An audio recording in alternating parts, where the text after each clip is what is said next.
Mundur wih, saingan lu orang cerdas, bukan orang yang culas. Prabowo!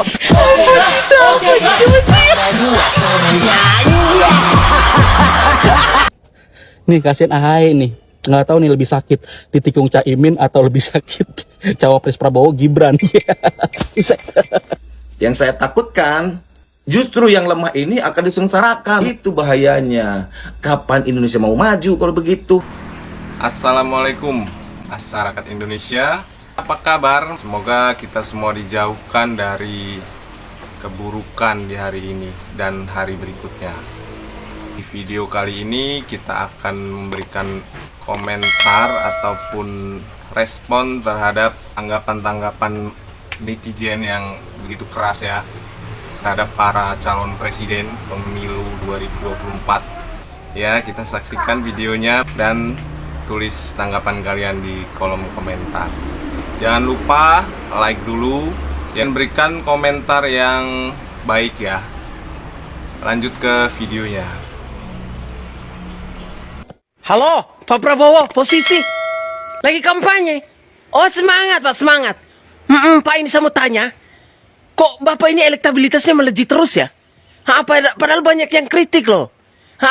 Kasihan itu sana teman satu itu Pak, sering kritik tapi elektabilitasnya menurun. Aduh, tidak enak ini Pak. Tolong Pak jangan terlalu ngegas, santai saja. Cukup santai, goyang gemoy saja Pak. Oke Pak, semangat kampanyenya ya. Oke, jos tang. Yang penting goyang gemoy. Pak Instagram Gibran, foto profilnya Giring Ganesha. Mari kita cari tahu. Gibran adalah anak pertama dari 3 bersaudara. Giring adalah anak ketiga dari 3 bersaudara. 1 sama 3 di tengah-tengahnya, angka 2. Sekarang, Gibran sedang mencalonkan diri sebagai cawapres nomor urut 2. Oh bukan. Ada lagi nih, Giring lahir di Jakarta, Gibran lahir di Solo. Giring orang Jakarta, Gibran orang Solo. Kok gak sama? Tenang, ayah Giring ternyata orang Jawa. Ayah Gibran juga orang Jawa. Wow bukan. Satu lagi, Giring dulu tergabung dalam band Niji. Niji punya lagu berjudul Kau dan Aku. Lihat foto-foto ini, kau dan aku dan kau, suka dan kau. Ini menunjukkan bahwa sebenarnya Gibran adalah Giring Ganesha. Hai kids, iki bapakmu. Saiki bapak lagi semangat banget buat melangkah lebih tinggi. Mudah-mudahan nanti kalau kalian sudah pada gede-gede, bisa bangga sama negeri sendiri. Program-program apik makanya harus dilanjutkan. Kids juga harus sehat dan cukup gizi. Bukan kalian saja tapi juga anak-anak Indonesia yang lain. Harus jadi generasi emas yang bawa Indonesia jadi negara maju ya kids. Pokoknya bapak bakal ngegenjot semuanya supaya makin oke ke depannya ya kids. Oke kids, bapakmu kerja lagi yo. Mungkin itu yang membuat profil media sosial Gibran itu giring ya, karena mungkin banyak persamaannya ya. Ada yang paham nggak, coba tulis di kolom komentar. Seru banget ngelihat armada banteng saling tanduk menanduk. Sampai lupa relawan Amin makin solid ya. Lagian kenapa sih ini Opa Wowo nggak milih cawapres dari koalisinya, malah ngemis-ngemis sama kader kompetitor. Masa nggak punya etika atau nggak punya kepercayaan diri? Apa nggak punya harga diri? Jangan-jangan nggak punya semuanya. Kan itu ada Hopipa Alehum Gambreng. Udah yang menang jadi cawapres. Aduh, ini emang kadang sahwat kekuasaan nih bikin hilang akal sehat nih. Peraturan yang gak ada berusaha diada-adain. Aduh, susah nih kalau ambisi ketemu ambisi tuh jadi ngasal gitu. Yang satu ambisi mau jadi presiden, yang satu ambisi ngebangun dinasti. Awas aja kalau sampai buat nutupin kasus. Aduh. Nih kasihan AHY nih, nggak tahu nih lebih sakit ditikung Caimin atau lebih sakit cawapres Prabowo Gibran. Lo ke Jokowi Iya loh, iya ke lo kampanye Loh, kok sampai ketemu ya benar? sampai ketemu Anies Baswedan. Ada ke 100. Ada ke 100. Minta 1000, tidak usah banyak. Anies Baswedan. Lo pelolo.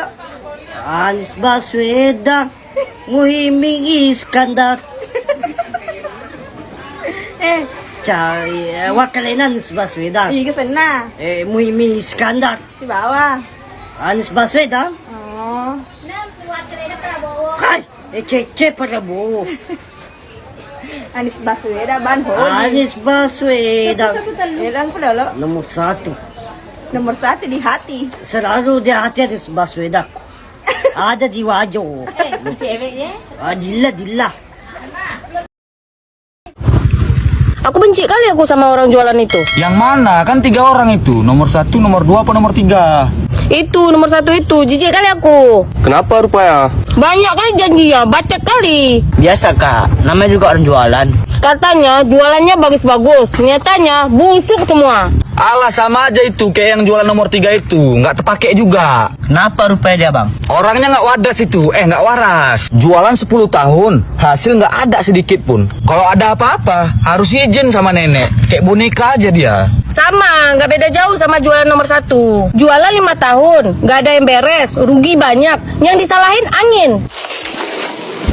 Suka lagi bawa-bawa agama, biar jualannya laku. Nggak mau lah aku beli lagi di situ. Dulu suka aku sama dia. Setelah gini, nggak jadilah. Jijik aku. Sama, dulu aku juga respect sama dia. Sekarang nggak lagi deh.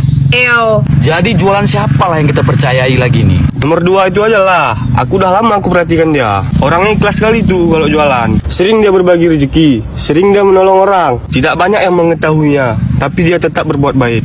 Kalau nengok auranya, memang udah waktunya dia nih. Dari dulu aku beli tempat dia, bahkan sampai sekarang nggak mau tempat lain. Iya ngomong-ngomong, tapi makanan di sini tadi habis semua kau buat.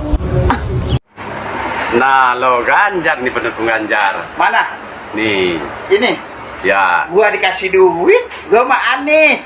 Tadi ada yang lewat pakai motor. Terus? Gua dikasih duit. Duitnya diambil. 100.000 amplop sama baju ini. Gue suruh pakai hari ini, gue pakai lah. Dia kan gak tahu gue orang Anies. Gue Anies dong.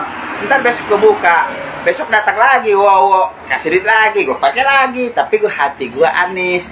Jangan lihat bajunya dong. Ya kan? Boleh nih baju. Gue dikasih duit, suruh pakai, gue pakai lah. Orang gila aja mau, masa gue orang waras gak mau? Begitu bang, oke? Sip dah. Anies. Mantap. Siapa presidennya? Prabowo! Apa partainya? Partai Gerindra. Apa partainya? Partai Gerindra. Siapa presidennya? Prabowo!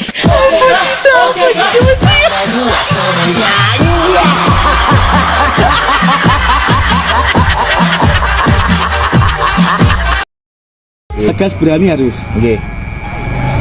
Negatifnya, yang ditakutkan nanti kalau semisal ada masyarakatnya, ya ini negara kita kan demokratis ya. Misalnya sekarang itu kan misal kita kayak ngeritik gitu kan. Takutnya nanti kalau masyarakat itu kayak model Soeharto dulu.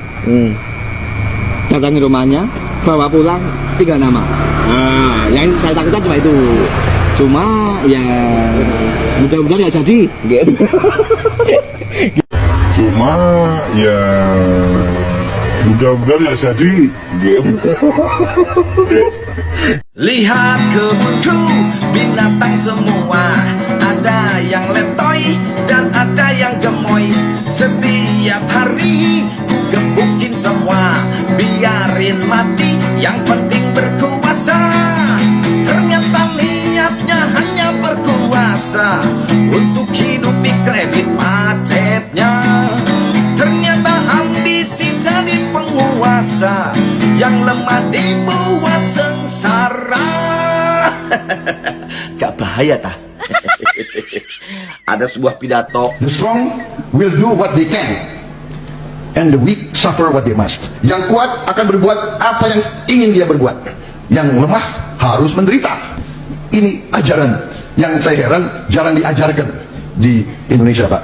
Saya yang selalu bawa-bawa ini. Yang saya takutkan adanya mispersepsi, miskonsepsi, atau mis yang lainnya. Nanti kalau misalnya diterapkan penguasa kepada rakyatnya, ya tahu sendiri, rakyat Indonesia ini memang banyak yang lemah. Lemah dari segi ekonomi, lemah dari segi pengetahuan, dan lain sebagainya. Yang saya takutkan, Justru yang lemah ini akan disengsarakan. Itu bahayanya. Kapan Indonesia mau maju kalau begitu? Yang ada makin ketinggalan. Kita tahu kalau Anies Baswedan sudah beberapa kali tampil di live TikTok. Dan tadi malam, saat malam tahun baru, Mahfud MD pun meniru Anies Baswedan dan tampil live juga di TikTok. Jadi memang Anies Baswedan ini, atau sekarang di TikTok akrab dipanggil dengan Abah Anies, benar-benar telah membuat sebuah standar acuan baru, yang kemudian diikuti atau minimal dicoba untuk disamai oleh para paslon lainnya. Tidak ada yang salah dengan cara Mahfud MD meniru cara kampanye Anies Baswedan di live TikTok. Dan gue yakin kalau Mahfud MD juga sangat mampu untuk tampil live di TikTok. Begitu juga dengan Ganjar, apalagi Gus Muhaimin. Gue malah akan heran kalau cara kampanye Anies Baswedan di live TikTok tidak ditiru oleh paslon lainnya. Karena menurut laporan We Are Social, pengguna TikTok di Indonesia mencapai 106,51 juta orang, atau di urutan kedua, di bawah Amerika Serikat dengan 143,4 juta pengguna TikTok. Nah, yang gue paling heran adalah kemana paslon nomor urut 2? Kemana Gibran? Sebagai cawapres paling muda yang katanya perwakilan suara para milenial dan Gen Z, kenapa Gibran tidak pernah muncul di live TikTok? Padahal dia tampil cukup oke di acara debat cawapres kemarin. Padahal TikTok jelas sebuah platform media sosial tempat berkumpulnya milenial dan Gen Z. Apakah Gibran merasa tidak mampu? Atau jangan-jangan minder, atau malah dia merasa memiliki dosa, sehingga takut jika muncul live di TikTok, maka akan dibanjiri dengan hujatan. Padahal katanya, surveinya selalu paling tinggi. Kalau katanya Gibran adalah milenial, maka lalu kenapa cara kampanye Gibran ketinggalan zaman banget? Hanya bisanya bagi-bagi bansos, susu, dan menebar spanduk dan baliho. Bahkan tempat yang seharusnya tidak boleh dipasangi alat peraga kampanye pun mereka pasangi juga spanduk dan baliho. Jadi kemana Gibran? Harusnya Gibran tampil dong di acara live TikTok. Kasihan kan para pemuja Gibran dan Prabowo, karena sekarang mereka bisanya hanya ikutan berkomentar di live TikTok Anies Baswedan, karena paslon mereka tidak pernah tampil live. Harusnya Gibran tampil live sebagai perwakilan dari Prabowo. Gue sih maklum kalau Prabowo tidak berkampanye di live TikTok, karena live TikTok tidak cocok dengan usia Prabowo. Gue khawatir kalau komentar jujur dan bebas para netizen tidak baik untuk kesehatan Prabowo. Dan menurut gue, live TikTok juga sangat tidak cocok dengan temperamen seorang Prabowo. Coba saja kalian bayangkan berapa ponsel yang akan hancur dibanting Prabowo setiap kali muncul komen-komen jujur dan kreatif dari para netizen di live TikTok. Selamat tahun baru semuanya, dan salam semangat Antitesa 24. Capres yang bau. Capres yang bau. Bau apa itu? Bau, Pak. Baru maksudnya. Iya. Calon presiden maksudnya gitu. Kenapa, Pak? Calon presiden. Iya, calon presiden, Pak. Tapi kan namanya nggak begitu apal semuanya. Nggak begitu apal ya? Iya. Jawabannya Anies Baswedan, Pak. Anies Baswedan. Iya. Anies Baswedan. Anies, Pak. Anies Baswedan. Iya. Saya MJ Pratama ingin meminta maaf kepada seluruh pendukung paslon yang mungkin tersinggung dengan video-video TikTok saya. Mungkin memang ada batasan-batasan konten yang seharusnya tidak saya langgar. Dan saya yakin kalian pendukung paslon tersebut bisa memaklumi kelakuan saya ini, karena kalian kan memaklumi pelanggar konstitusi ya, sama pelanggar HAM. Masa aku nggak dimaklumin sih? Oke, terima kasih masyarakat Indonesia. Salam semangat dari saya, Alan. Assalamualaikum warahmatullahi wabarakatuh. Jangan lupa like, subscribe, juga komen tentunya yang